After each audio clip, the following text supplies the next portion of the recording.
কালকের যে ওই কোনো এর নাম মাশরুম মাশরুম বলে এটা, মাশরুম না মাশরুম?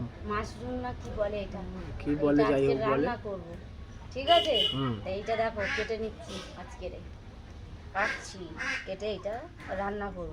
দেখো মাংসের মতন, সেই পনির মতন পিচ করেছি। পনির পনির পনির মতন পিচ করেছি ডাঁটিটা। আচ্ছা, পনিরের মতো পিস। পনির মতন পিস। এবারে এই ছাতিটা কাটছি।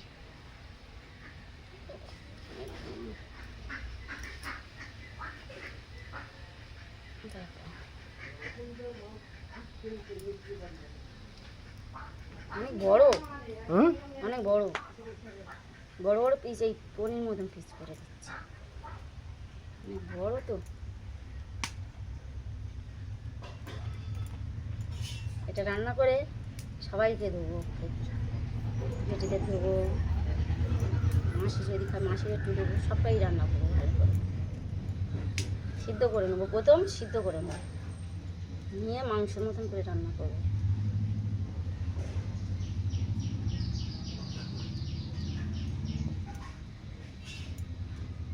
যে দিল তার আর হবে না। কে দিয়েছে এটা? সুদীপরা। সুদীপ ভাই। এর ওর খাওয়া হবে না, ওদের আছে সোমবার।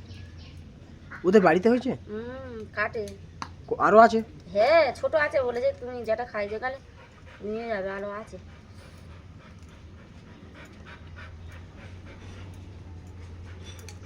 আরেকটা কই? আরেকটা আছে, দেখাও। এই তো, এই যে বড়, এটা ছোট, এটা বড়।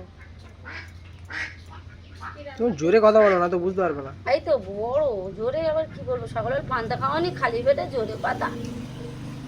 ও আচ্ছা, খালি পেটে কেউ জোরে কথা বলে? পান্তা খাওয়ানি, কিচ্ছু না।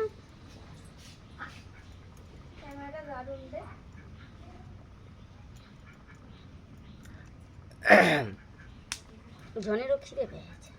কই জানি? ওই গায়ে পেচ্ছাপ করে দিয়ে চলে গেল।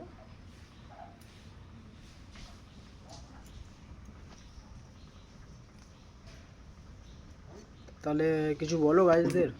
গাছরা যদি এই মাশরুমটা ভালো লাগে, তাহলে এই মাশরুমটাকে জন্য একটু লাইক কমেন্ট শেয়ার করো।